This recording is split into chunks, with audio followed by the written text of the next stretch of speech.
मी आता त्यावेळेस मला बोललो की पैशाला आपण सर्वोच्च ठेवून तर हे आपल्याला समजून घेता आलं तर ठीक विरोध केला. ते काय बोललो त्याला तुम्ही जे बोलले त्याचा आदरच केला. मुळात असं आहे ही गोष्ट गंभीर आहे की 2022-23 ला ज्यावेळेला एक पहिलं पत्र खाली आलं त्यावेळेला मी सुद्धा तालुक्यातच काम करत होतो, फक्त माझी होतो, पण आमच्या खाण्यामध्ये हा विषय आला. आता विद्यमान आमदार काय मला निवडून 1.5 वर्ष झाले अजूनही मला माहित नाही. ज्या वेळेला मला सांगितलं गेलं इथल्या कारभाराला 1 कोटी रुपये भेटले जागा ना मी म्हटलं पावसाळी मोठं काम झालं 1 कोटी आलं आणि मग मी जागा धरावले हे काय कोट्याची उलट समजा मला गमतेच झालं. आणि मग मी फोन केला म्हणजे अधिकाऱ्यांना म्हणजे काय आलंय म्हणजे साहेब हे मागायचं होतं समजायचं होतं मला कळलं तर पाहिजे. आणि मग कळल्याचा तुम्ही ग्रामसभा घेऊन त्याला विरोध केला हे सुद्धा तुम्ही ठेवले. आणि याची तुम्ही 2 प्रश्न नकारात्मक असलेल्या गोष्टीचे आणि पैसा कायद्याच्या अंतर्गत उल्लंघन व्हायचं होतंय म्हणून तुम्ही जिल्हाधिकाऱ्यांना याचा नियमन मंडळाला विचारलं तर पैशाचा असलेला जो कायदा आहे त्या अनुषंगाने ते म्हणजे साहेब पैशाला फ्री आहे ते म्हणजे फ्री जरी आहे परंतु याची अंमलबजावणीची सुरुवात होत असताना हळूहळू सर्वांना पहिल्यांदा विश्वासात घेऊन पैशाला जो कायदा जो केलेला आहे ते स्वतःच संरक्षण जसं दिल्लीचं सरकार दिल्लीचं आहे महाराष्ट्र सरकार महाराष्ट्राचं आहे तसं पैसा गावचं सरकार हे आपल्या स्वतःच्या हक्काचं आहे ते त्याच्या हक्काचं आहे. आणि म्हणून मी माझ्या प्रस्तावित मनोगतामध्ये सांगितलं की पैशाला आपण उंच ठेवून हे आपल्याला पाहता येईल का ते पाहून घ्या. मला पण ऐकून घ्यायचं पाहून घ्यायचं पण तुमचा नकार. पण मी जनतेच्या कधीच आजपर्यंत जनतेला मी आजपर्यंत जनतेचं उल्लंघन केलं नाही जनतेच्या आगे. तर आपण एक काम करूया या ज्या सगळ्या ग्रामपंचायतीची नावं जी आता आदानीच्या माध्यमातून जी आपल्याकडे आलेली नावाची ठरवलेली आहे तर त्या सगळ्या गावचा आज कमी करत नाही म्हणून एक ड्राफ्ट तालुक्याचा आमदार म्हणून त्यांना शासनाच्या माध्यमातून आज सगळ्यात अप्रोच करून टाकतो तुमच्या सगळ्यांचा. आणि मग त्यानंतर स्टेप बाय स्टेप याच्यामध्ये काय आपली भूमिका आहे विरोध असेल तर विरोध होईल आणि पुढची स्टेप असलेल्या व्यवस्थेच्या आम्हाला ऐकून घ्यायचं असेल तर ती स्टेप. तर मला असं वाटतं की आपण आजची ही बैठक इथं स्थगित करूया. आपलं जे म्हणणं आहे सर्व ग्रामपंचायतचं ते फ्रान्स उद्या आपण आणि ते आपण कलेक्टरला कळूया की पैशाच्या अनुषंगाने रिलायबल होईल आणि त्या अनुषंगाने आमच्याशी पत्रव्यवहार करून आमच्या सर्व ग्रामपंचायतीच्या सर्व घटकांना विश्वासात घेऊन त्यांचं म्हणणं आपण सर्वांनी ऐकून घेऊन आणि त्यानंतर त्यांच्या सगळ्यांचे ग्रामसभेचे ठराव काय होतात त्या अनुषंगाने शासनाने त्या गोष्टीचा अभ्यास करावा. आमच्यासाठी अदानी हा वेगळा विषय. आम्ही अदानी कोण आहे आम्हाला त्याच्याशी काय घेतलं पण सरकार म्हणून ज्यावेळेला तुम्ही आमच्याबरोबर आम्ही तुमच्याबरोबर काम करतो त्यावेळेला याच्यामध्ये सर्वसामान्यांचा विश्वास त्यांचं संरक्षण त्यांचं स्वातंत्र्य आणि त्यांना अबाधित ठेवणं ही आपल्या सर्वांची नैतिक त्या ठिकाणी सर्वांची जबाबदारी आहे. त्यामुळे आजच्या बैठकीचा लेखाजोखा प्रशंसा होतं की आमच्या पत्रात तुम्ही उत्तर काय दिलं नाही पाहिजे.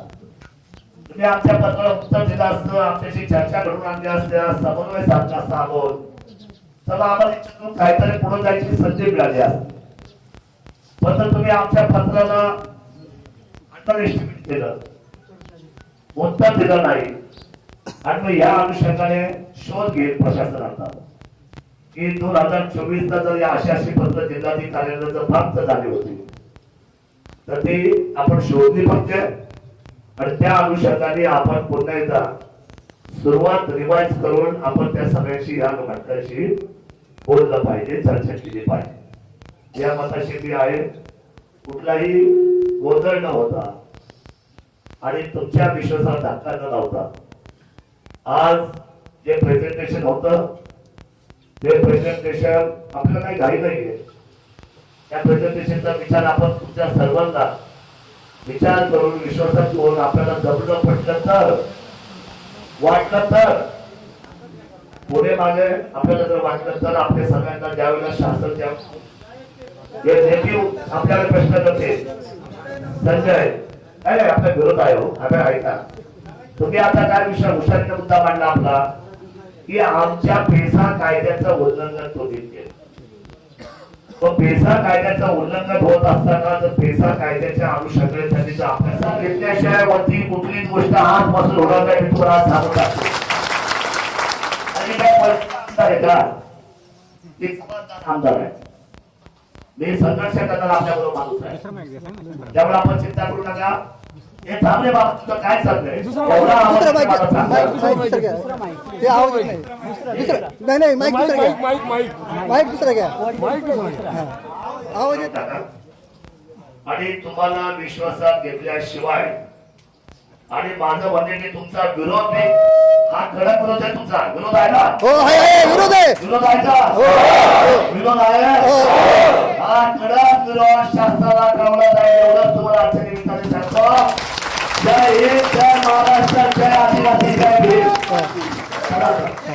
हा येतो ठेव दादा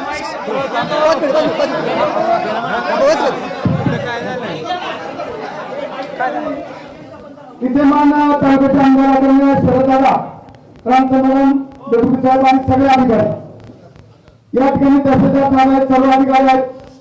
सर्वांना माझी विनंती आहे की आज या ठिकाणी घरचं मला बोलायचं नव्हतं परंतु शरदाने 3 वेळा नाव घेतलं. दादा काही तरी चालेल पण कल्पना झालं पाहिजे आपण नाव करा. बरोबर इथं ग्रामपंचायतीने 23ला 24ला 25ला आणि आता 26ला पण पत्रावर केलाय. कलेक्टर साहेबांची आमची तरुण प्रवक्ते होती त्या दिवशी माझ्या सासूचं निधन झाल्यामुळे मी पोहोचलो नाही पण आम्ही या गावामध्ये इथं ग्रामसभेची ग्रामसभा घेतली. एक मताने 2023ला इथं ठराव केला दादा. त्या समितीचा कार्यपद्धती माध्यमे अध्यक्ष केलं सरपंच उपाध्यक्ष तुम्ही सगळे आमदार आहे. आमचं म्हणणं एवढंच आहे आपल्याला प्रकल्प काय करायचं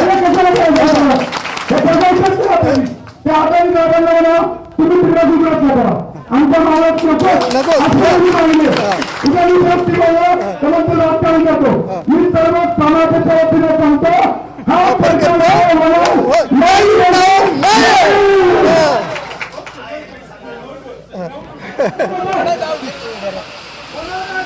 आमदार महोदय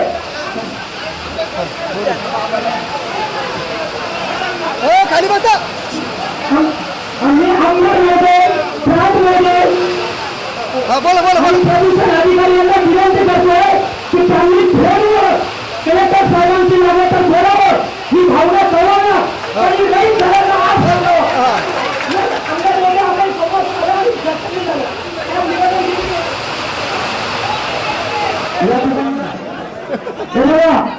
फोन केला मी तुला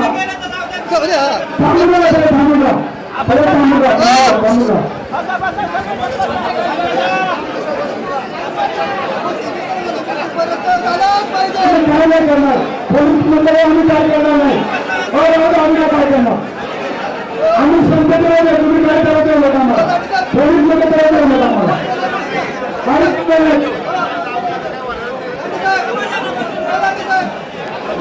सर्व बांधवांना विनंती आहे आपण तुम्ही या ठिकाणी जागा सोडायची नाहीये.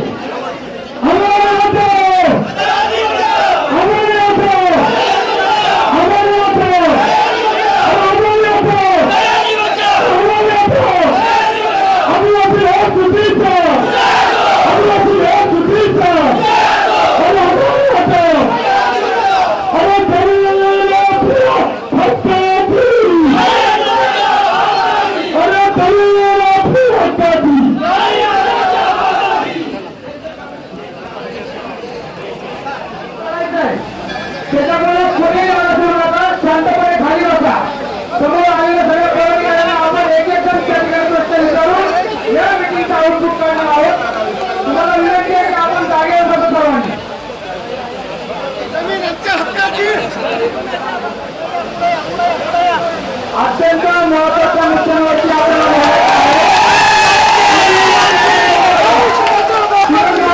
आलेला आहे. गेल्या 4 वर्षांपासून हा माणूस आपल्या आदिवासी आणि आजपासून काम करत आहे. त्याच्यामुळे माझ्या या ठिकाणी प्रशासनाची विनंती आहे की आपण आमच्या मानवाचा कुठल्या प्रकारचा विचार न करता कुठल्या प्रकारे निर्णय न घेता आपण या ठिकाणावर पाय निघून जातात हे आम्हाला मान्य नाहीये. जय आदिवासी जय शिवराय.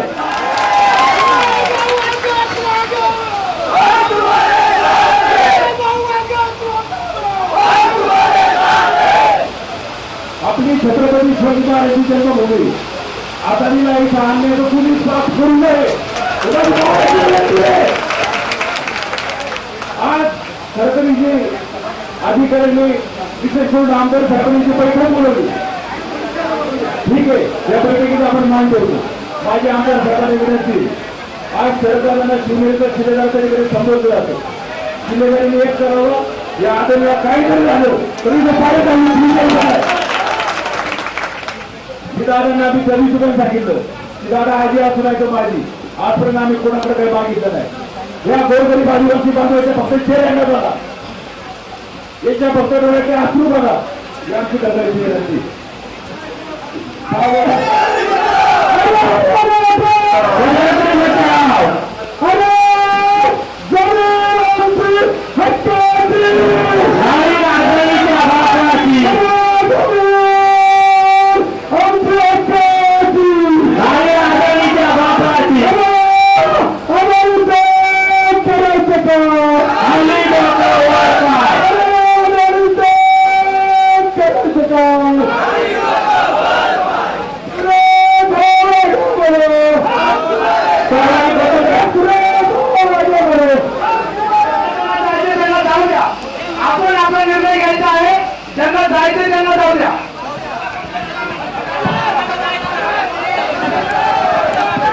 माझी या ठिकाणी आमदार साहेबांना विनंती. आमदार साहेबांनी जर चांगली बैठक आयोजित केली त्याबद्दल धन्यवाद. पण ही जन सुनावणी जी आपल्यावर लादली जाते ती मुळात रद्द झाली. ऑलरेडी मी त्याबद्दल लेखी कधीच दिली कधी असं कुठे बोलणार माणूस आहे, रेकॉर्डवर बोलणारा माणूस आहे. त्यांच्या काही कोणी त्यामुळे मी याचा विरोध कधीच ठरवलेला आहे. फक्त एवढंच आहे की आजच्या मात्र तुमच्या सगळ्या युतीचा हा निर्णय कागदावर सह्या तुमच्या ग्रामपंचायतच्या एका कागदावर सगळ्या कागद काय करायची गरज आहे. तुमचा एकच आहे, सह्या सगळ्यांच्या तुम्ही घ्या, त्या मला पाठवा. मी स्वतः जिल्हाधिकाऱ्यांना संकलित करून या बाबतीमध्ये 31 तारखेला तुम्ही थांबा अशी भूमिका घेणार आहे. 31 तारखेसाठी पुन्हा एकदा उभा आहे आणि सुरेंद्र माझी विनंती राहणार आहे की हा पत्रव्यवहार होतपर्यंत मी त्याच्या मनावर कुठे त्या विषयी पाहतो या मनावर आहे. आज कोण चालू ठेवायचंय सोडायचंय माझा मुद्दा नाही. माझा मुद्दा आहे की ह्या कायद्यावर काम करायचं आणि सुस्पष्ट काम करायचं, सरळ काम करायचं. कारण काय मुद्दा झाला, जिल्हाधिकाऱ्याने 31 तारीख रद्द दिली, लोकांनी काय वाढवल्या. जेवढं रद्द झाले तर ठीक आहे, चांगली गोष्टी आहेत. आणि म्हणून काही लोकांनी जिल्हाधिकाऱ्यांना फोन केला. मी मनापासून आभार व्यक्त करतो. त्यांनी घेऊन जी बैठक आयोजित केली, सगळ्यांच्या भावना समजून घेतल्या, अधिकाऱ्यांनी या ठिकाणी बोलवलं. दादांनी मला सांगितलं त्यांनी जे मला सांगितलं ते त्यांनी माईकमध्ये सांगितलं. ते सगळा ड्राफ्ट बनवून ते जिल्हाधिकाऱ्यांकडे पाठवणार आहे.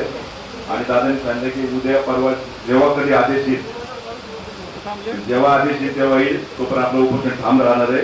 मी आमदार साहेबांसमोर तुम्हाला सगळ्यांना सांगतो. माझी सगळ्यांना एक विनंती आहे, जोपर्यंत आदेश येत नाही ना, तुम्ही पण आंदोलन स्थळी सगळ्यांनी उपस्थित राहा. कोणी उपोषण करू नका, मला तुमच्या आरोग्याची काळजी आहे. पण सगळ्यांनी पाठिंबा म्हणून 2 दिवस बसून राहा. आपल्या भविष्याची लढाई 167 हेक्टर नाही, 1 इंच ते आदमी द्यायची नाही. आपल्या 1 इंच आपण सगळे शिवजन्मभूमीचे मावळे. मी तर सगळ्यांसमोर सांगतो, सगळे आदिवासी नेते पुढे या ठिकाणी उपस्थित आहेत.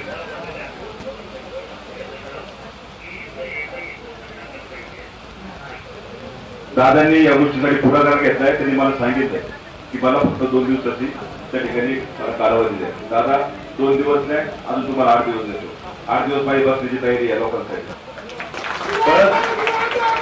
पण दादा आपल्याला काही जरी झालं दादा काहीतरी झालं तर आपल्या आदेश आणायचं आता पाहतोय मी मगाशी उल्लेख केला किल्ले सुनेर शिलेदार म्हणून तुमची दादा ओळख आहे ती आपल्याला जपायची तुम्ही जपा.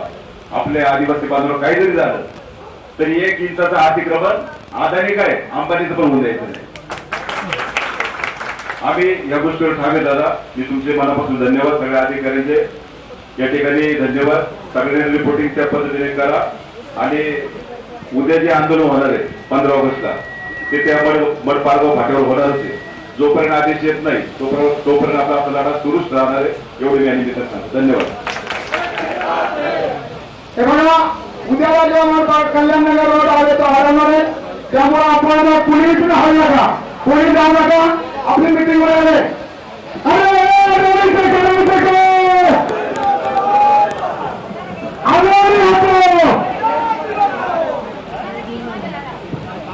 पुढे जाऊ सार्वजनिक कार्यक्रम पुढे जाऊ पाणी लावायचे ते पुढे गेले त्याच्यामुळे आता इतर हे बघा काय मागणी करायचे काय आंदोलन करायचे उद्या मशीन कोणत्या इंडिया सगळ्यांवर चालवायला गेलेला त्यामुळे आपण निवडलाय केले परंतु त्यांना एका गोष्टीची आपण आजच जाणीव करून दिलेली आहे की आमचा इतिहास हा आयरागरेंचा नाहीये. आम्ही 1600 मावळे एका वेळेस कीर्तन केलेलं आहे. आम्ही तुमच्यासारख्या आपल्या आदानी बिदानी बाबांना आम्ही स्वीकारणारे नाहीये. आता महत्वाचा मुद्दा तुम्हाला सांगतो बंधूंनो औरंगाबाद कुठे जे घेता येणार तुम्ही तर त्याचा ताईंचं आणि या सगळ्या 8-9 ग्रामपंचायतच्या सगळ्या बॉडीचं त्याचबरोबर सर्व ग्रामस्थांचं सुद्धा या ठिकाणी आपल्या सर्व पंचक्रोशीतील बांधवांच्या वतीनं खरं मी स्वागत करतो. कदाचित ताईंनी जर त्यावेळेस तो पत्रव्यवहार केला नसता त्यांनी जर कोणाची जी दक्षता घ्यायची ती घेतली नसती तर आज आपण सगळेजण तोडलं पडत नाही. कारण प्रशासन काय करतंय आणि कशा पद्धतीने डावपे टाकतंय याची कल्पना आज आपल्याला आलेली आहे. त्याच्यामुळे ताई तुमचं खरंच मनापासून या ठिकाणी खरं आभार मानतो सर्व नागरिकांच्या वतीनं आणि प्रत्येक गावच्या सरपंचांनी गोष्ट लक्षात घ्या की आपण कुठल्याही प्रकारच्या आमिषाला बळी न पडता सातत्याने आपल्या गावाचा आणि समाजाचा विचार करावा. आता महत्वाचा मुद्दा तुमच्यासमोर सांगतो. आता आमदार मोहोळ यांनी पण सांगितलेलं आहे आपल्याला की प्रत्येक ग्रामपंचायत एक ठराव आजच्या मिटिंगचा रेफरन्स त्याला द्यायचा आणि तो रेफरन्स देऊन एक ग्रामपंचायतचा ठराव करा की अशा मिटिंग मध्ये आमच्या सर्व त्यांनी तर कराच पण सुरजभाऊ आणि सगळ्या टीमला पण माझी विनंती आहे पूर्व भागाने सुद्धा ग्रामपंचायतीत ठराव करायला हवा. कारण आपल्या या तालुक्यामध्ये अशा प्रकारचे प्रकल्प आपल्याला नकोय आणि म्हणून उद्या संध्याकाळपर्यंत तुम्हाला त्या ठरावाचा ड्राफ्ट आहे तो आपल्याला सरपंच ग्रुपवरती येईल. मला वाटतं सरपंच बांधवांचा आपले ग्रुप आहे त्या ग्रुपवरती तो ड्राफ्ट आम्ही सगळेजण पाठवतो. प्रत्येकाने अगदी तातडीने तो ठराव तयार करा तर त्यांच्या घरात घुसून आपल्या आंदोलनासाठी 7 तारखेला पुण्यामध्ये आणि जेव्हा त्यांच्या घरात घुसून आपण आपला आधारकार्ड करू त्यावेळेला यांच्या बैठकांना आपला आवाज ऐकणार आहे. त्याच्यामुळे आपण इथं किती लढतोय इथं किती चर्चा करतोय याच्यापेक्षा तुम्हाला सांगतो त्यांच्या घरात घुसणं आपल्याला फार महत्वाचं आहे. कारण तुम्ही ज्या नोटीस पाठवल्या त्या सुनावण्या ठेवल्या त्या सुनावण्या कशाच्या बेसवरती केल्या हे सुद्धा त्यांना इथे सांगता आले नाहीये. त्याच्यामुळे आपल्याला काही झालं तरी 21 तारखेची सुनावणी रद्द करायची आहे. 550 गाव येणार आहे. आपल्या 550 गावाला घेऊन म्हणला आपल्याला रस्ता रोको आंदोलन करायचे. त्यामुळे मला विनंती आहे की आंदोलन फाळवले नुसतं आंदोलन नाही खाली पडलेल्या लोकांना अत्यंत अंधारात त्यांनी ठेवलेले म्हणून तसं नाहीपेक्षा आपल्या तालुक्यामध्ये प्रत्येक शेतकरी जागृत आहे कार्यकर्ता जागृत आहे. पण मी परवाच्या दिवशी ते कोकणात गेलो होतो तिथं कुठलाही अधिकारी पोहोचला नाही. तिथं काम झालंय गावकऱ्यांनी विचारलं कसलं काम झालंय म्हणजे ट्रॅव्हल्सचे खाते आणि काम झालंय अदानीचा प्रकल्पाचा एवढी वाईट आहे खाली. कारण आता या ठिकाणी आज ही मिटिंग होती पोलिसांची काय करत होती त्यावेळेला 100 पोलीस